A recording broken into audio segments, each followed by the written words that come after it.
In the province of Alberta lie in the heart of Canada's boreal forests and produce close to 1.5 million barrels a day.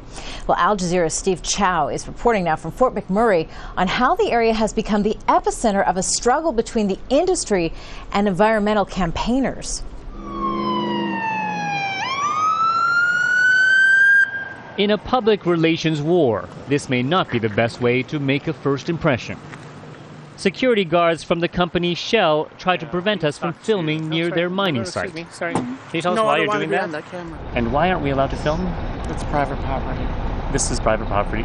Mm-hmm. But that's over on that side. There is a sign and a fence marking where the oil company's property begins. We are outside it.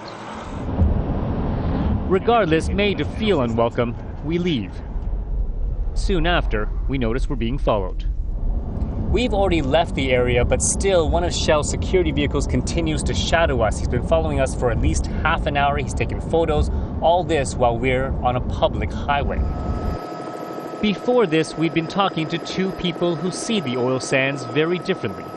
When you first take the material off, of course, there is nowhere to put it. Don Thompson is a former CEO of one of the world's largest oil companies. These ponds, from your assessment, are extremely toxic. They are, and what they consist of is amphetic acids. And MELINA MASSIMO is from GREENPEACE. Cyanide, mercury, lead, heavy metals. The environmental group has staged a slick and aggressive campaign against what it calls the most destructive project on the planet. This was a protest at Shell's facility last year. Resides after Massimo, who is also from the Aboriginal group in the region, calls what's happening environmental Armageddon. People that have lived here for generations upon generations, First Nation communities, have seen the drastic change in the environment. So it's not only environmentalists that are saying, you know, there's an issue here. So you remember what this place used to be like? It used to be a big dirt hill. The issue, says Thompson, is that environmentalists are painting a distorted picture of the industry. He shows us how a former mine is being restored to its natural beauty. What do we have here? That's a happy poplar tree.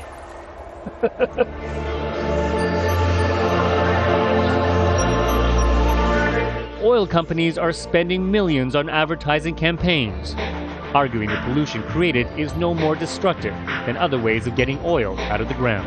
In the short term, there's no doubt we have an environmental footprint. We strip trees, we strip soil, and we mine the oil sands.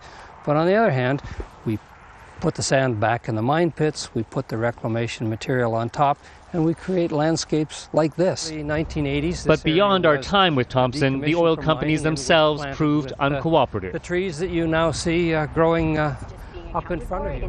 While Massimo drove 14 hours to tell the environmentalist side of things, 36 megatons of greenhouse gas emissions from the Alberta tar sands.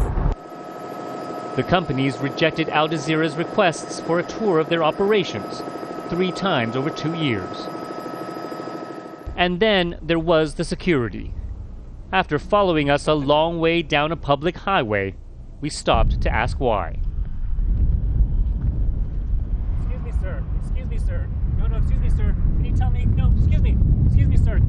Sir, to be clear, you left that public area where we were.